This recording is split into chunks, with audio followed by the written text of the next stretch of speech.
Trade deadline day is finally here. We'll talk about what we can expect from the Islanders, including a small move they made on Thursday that may give us a little indication of what's to come. Lou Lamoriello, what will he do on trade deadline day? Plus, Pierre Engvall practices for the first time with the Islanders. We'll talk about where he was slotted in the lineup, all that and a lot more coming up on today's Locked On Islanders podcast. You're Locked On Islanders, your daily podcast on the New York Islanders. Part of the Locked On Podcast Network, your team every day.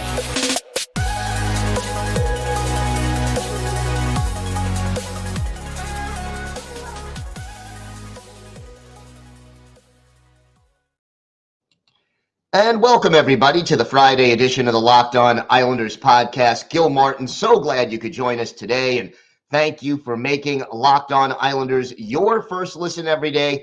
We are free and available on all platforms.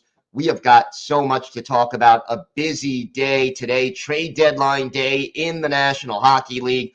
But first, if there's something Islanders related on your mind, if you have a question for us, a comment about something we've discussed, or maybe you've got a topic you'd like to have us analyze on a future episode of Locked On Islanders, feel free to email us. The email address, lockedonislanders@gmail.com. And if you leave your first name and where you're from, we're happy to mention you on the show when we discuss whatever it is that's on your mind. You can also follow the show on Twitter at Locked On Isles, and you can follow me, Gil Martin, on Twitter at Ice Wars, NYR vs NYI. We'll keep you up to date on all the latest Islanders news, notes, and happenings. And I am live tweeting during every Islanders home and road game. So join me for some instant insight and analysis. And it's always great to talk to Islander fans and interact with Islander fans game time or anytime. So reach out on Twitter. You can leave comments on our YouTube page, or just email. So please do get in touch and let's talk some Islanders hockey. Well, for months now, we've been waiting for March 3rd, 2023, 3 o'clock Eastern time. That is the official trade deadline. And, sometimes, trades are made right before the deadline, but aren't announced until an hour or so after. But the amazing thing about this year's trade deadline is how many deals have already been made. I think there aren't too many big names left on the board, but that doesn't mean that nothing will happen today. And look, let's face it, the Islanders were the first team to make a move when they swung the trade for Bo Horvat. That's what started this run. And then you had the Vladimir Tarasenko deal going to that other team in New York City, and so many. Finally, Jacob Chikrin off the board, Patrick Kane. You've had so many players, some expected, like the ones I mentioned. You had other ones like Jonathan Quick were a little bit more of a surprise, but trade deadline month really is what it's sort of been. The last 3 weeks, 4 weeks have been very busy, and now it comes to a close today at 3 o'clock Eastern. Now, I have been talking a little bit about a live show, and I will do that on YouTube Friday, March 3rd. That's today at 8 o'clock Eastern time. So check Twitter. I will post the link on Twitter, and hopefully people can join us, make some comments, ask some questions, and we'll talk about what happened at the trade deadline and where the Islanders stand. So definitely look for that as tomorrow rolls around, or Friday, 8 p.m. Eastern time. The Islanders did make some moves on Thursday. They weren't trades necessarily, but they were moves. They reassigned Arno Durando, Simon Holmstrom, and Otto Koivula to the Bridgeport Islanders.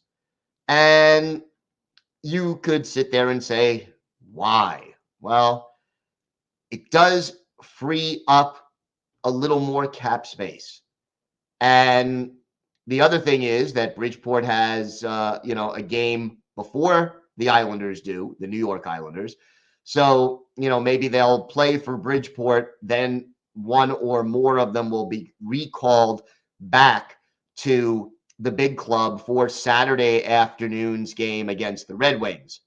But here's the thing that you sort of have to keep in mind, and that is that the New York Islanders are, freeing up just a little bit more cap room as a result of making those 3 moves. And that, to me, is indicative of the fact that we could have another addition at the trade deadline. Now, whether or not that's going to be a defenseman to help this team clear the puck out of their own zone, another offensive-minded player who maybe could help the team score more goals.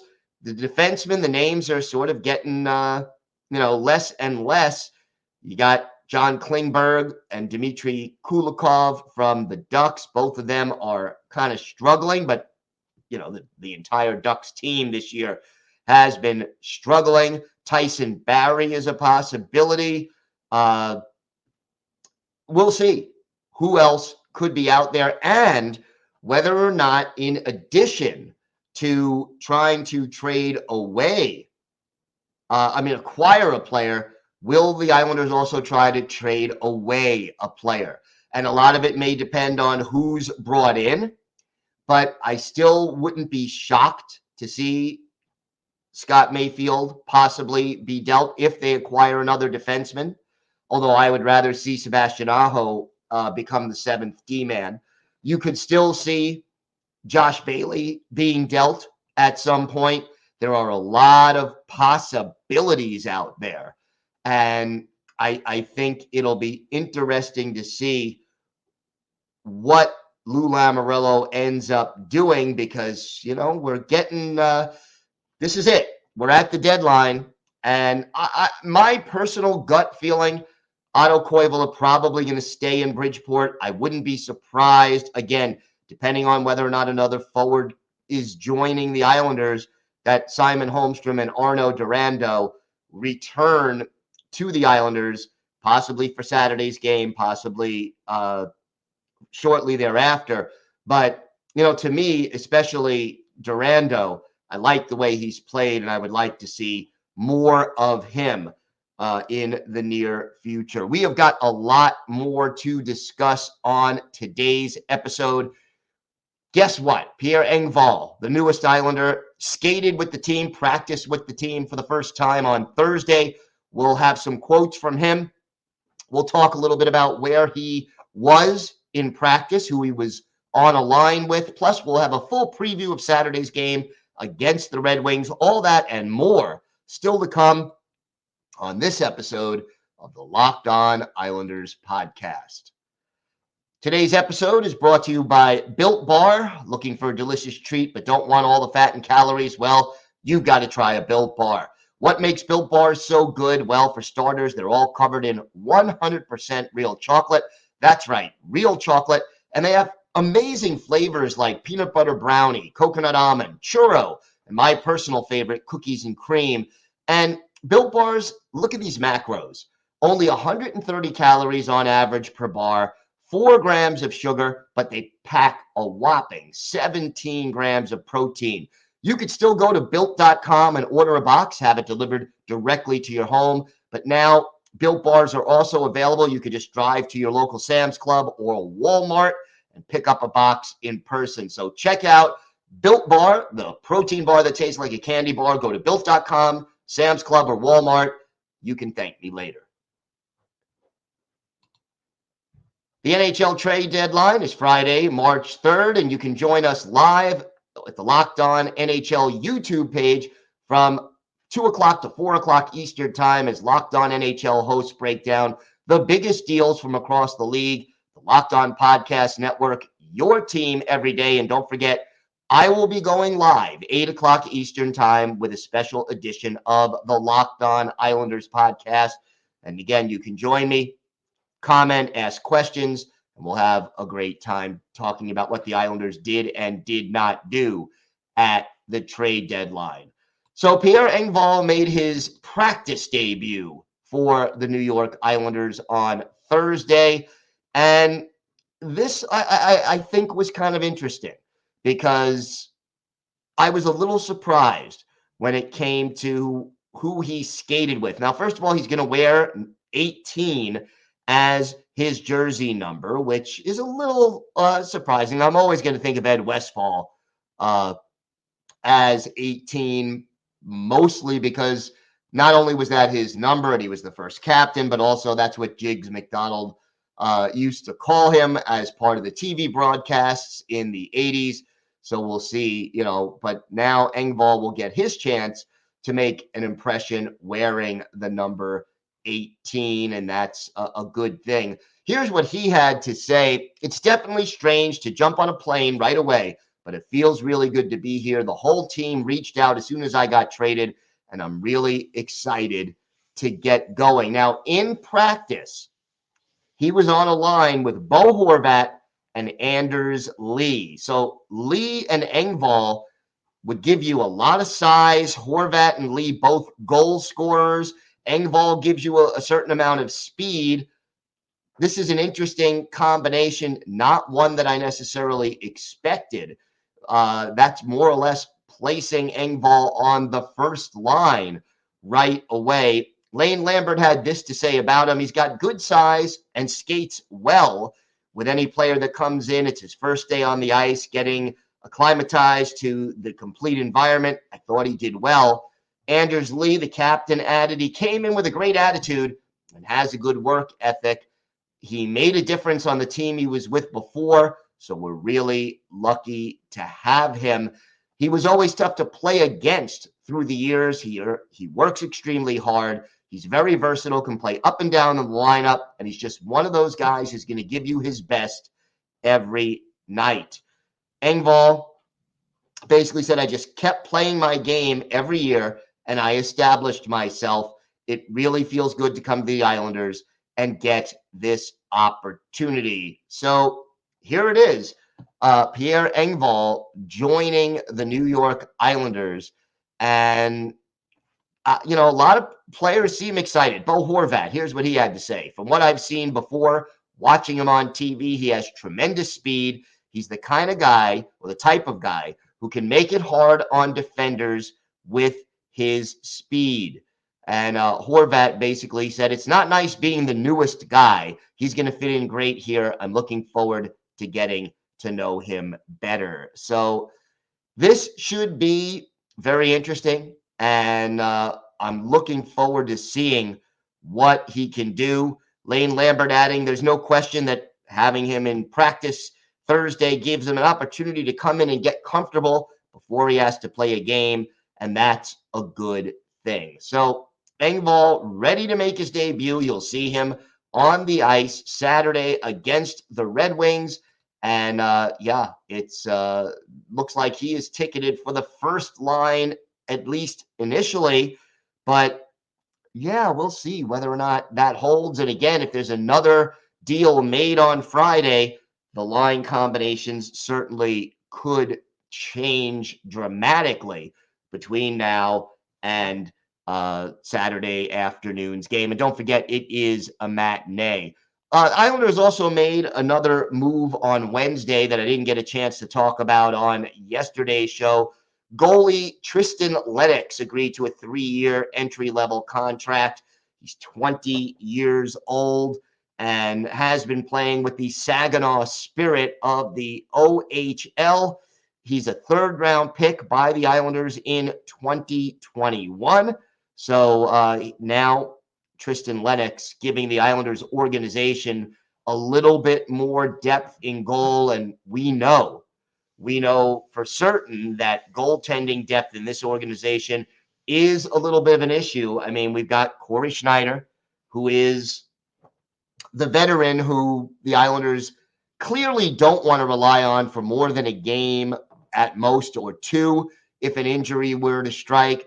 I don't think Jakub Skarek has shown that he's ready for the NHL just yet. his play overall this year, even though he's picked up his game a little bit more in the last 3 weeks or so, has not lived up to expectations. He has not taken that step forward. So Tristan Lennox giving the Islanders a little bit more of an option in goal and a little bit more depth in the organization. And congratulations to him for signing his entry level deal. And look, this time of year, it's just an exciting time. And I think the uncertainty about the trade deadline adds to this. The Islanders right now have played 64 games. That is the most in the Metropolitan Division. They have 70 points. That means you got 18 games left on this schedule. And it should be, needless to say, some exciting hockey. And the next 4 games are all against teams that are still, at least mathematically, these are the guys you're fighting for those final 2 wild card spots. We have the Saturday matinee against the Red Wings. That is at home. You have a Tuesday home game against Buffalo, another team fighting for that spot.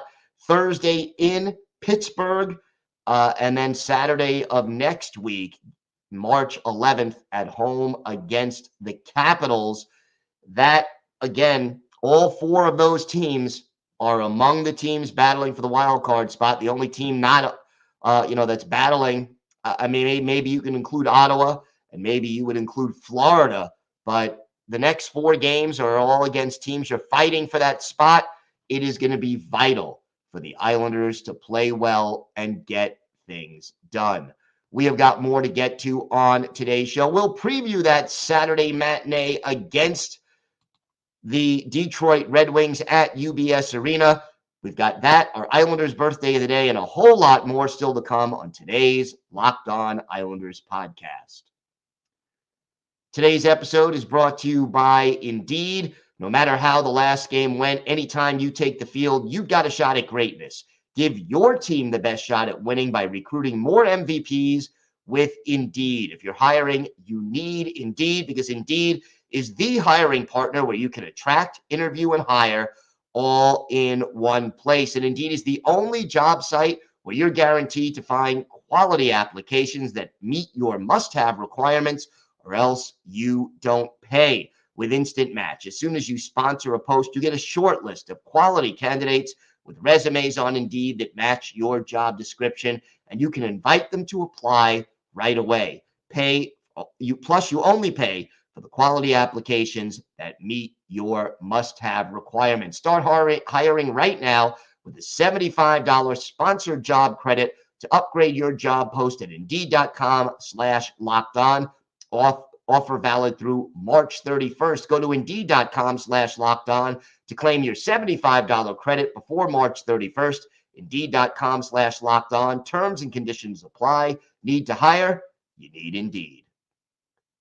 Islanders, Red Wings, UBS Arena, matinee. We all know matinees have been a bit of a problem for the Islanders, but hopefully they are able to overcome that. Islanders are going to be well rested, and I think, down the stretch, there's going to be more days off for the Islanders than perhaps some of the teams that they're facing, because, we've mentioned the Islanders have all these extra games that they've played, so the other teams are going to have to make it up. The Red Wings, by the way, they will just have 1 day off. They're playing the Seattle Kraken on Thursday night, and that game, should be interesting. By the way, Ville Husso is in goal right now for the Red Wings against the Kraken. So very possible we see Husso again, or it could be backup Magnus Hellberg. A lot of changes going on in Detroit, and that is certainly part of it with the trade deadline going on. The Red Wings right now, 4 games over 500. They've played 60 games, 28, 24, and 8. So 64 points. That ties them with Ottawa, puts them 2 points behind Florida and Buffalo as we battle for those wild card spots. But statistically, this is sort of a very average, maybe even slightly below average team. 22nd in the league in goals scored, 19th in goals against, the power play, 19th, the penalty kill, 18th. It's just, they're very, very average, for lack of a better way to put it. Their line combinations right now, Dylan Larkin on the top line with Dominic Kubalik and Lucas Raymond, followed by Andrew Kopp, Robbie Fabry, and David Perron as the second unit. Joe Veleno centers the third line with Jonathan Bergen and Philip Zadina on either side of him, and Pius Suter centers Adam Ernie and Oscar Sundqvist on the fourth line. Jake Wallman and Moritz Seider are the top defense pair. Ali Mata and Ben Sherratt, the middle pair, and Robert Hagg and Gustav Lindstrom are the third pair. The goaltenders, Huso and Hellberg. Right now, Mark Pissick is on IR. Michael Rasmussen listed as out. So that is sort of the injury situation. Dylan Larkin leading the team with 22 goals, 57 points. So he leads the team in goals and assists. And that is always, you know, a situation where you really have to keep your eyes on him. And Larkin, 11 of his 22 goals, or half of them, coming on the man advantage, 10 of his 35 assists. He also leads the team with 4 game-winning goals.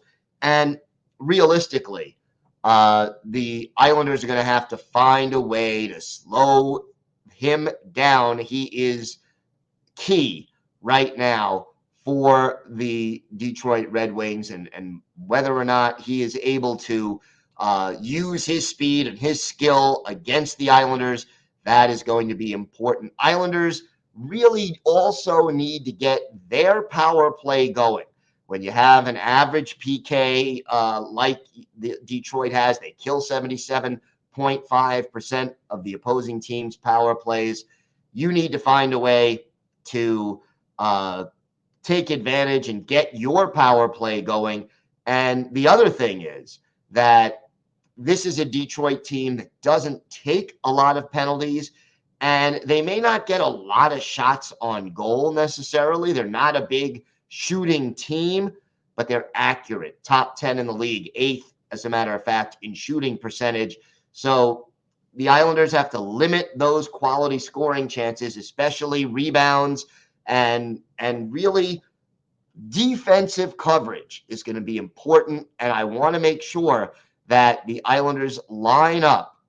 I want to see either Pelech or Pulak out there against Dylan Larkin. Now, we still don't know the status of J.G. Pageau, whether or not he'll be available.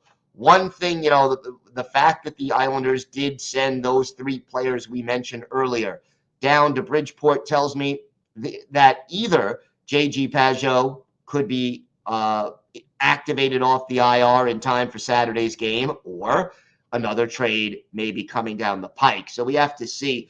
By the way, the goaltending in Detroit, Ville Husso, a .904 save percentage, Magnus Hellberg, an .896 save percentage. So the Islanders should have an edge in goal. Time for our Islanders birthday of the day.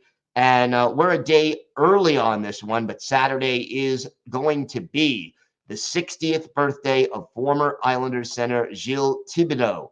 The Montreal native made his NHL debut with the Habs back in 86-87, but joined the Islanders for the 1989-90 season. Only played 20 games with the Isles before heading over to Toronto, and then finished his career in Europe, mostly in Switzerland. But in those 20 games, 4 goals, 8 points, 17 penalty minutes, and he was a +2. So statistically, Thibodeau had his moments. And his best game as an Islander, a 3-assist performance on October 20th, 1989 at the old Cap Center in Landover, Maryland, in a 5-3 win for the New York Islanders. That was the game Mick Vukota had a hat trick. He had 3 goals in exactly 5 minutes, all of them in the first period. And Thibodeau assisted on all 3 of them. So that was certainly a memorable moment for Islander fans. For Gilles Thibodeau, and of course, for the ever popular Mick Vukota. So again, happy 60th birthday for Gilles Thibodeau. He is our Islanders' birthday of the day. Trade deadline day is here. Again, join us Friday, 8 o'clock Eastern time for our live show on YouTube. I'll tweet out the link and make sure that everybody gets it and join us, and let's talk about what happened at the trade deadline. Until then, stay safe, everybody. Have a great day and a great weekend. And of course, let's go Islanders.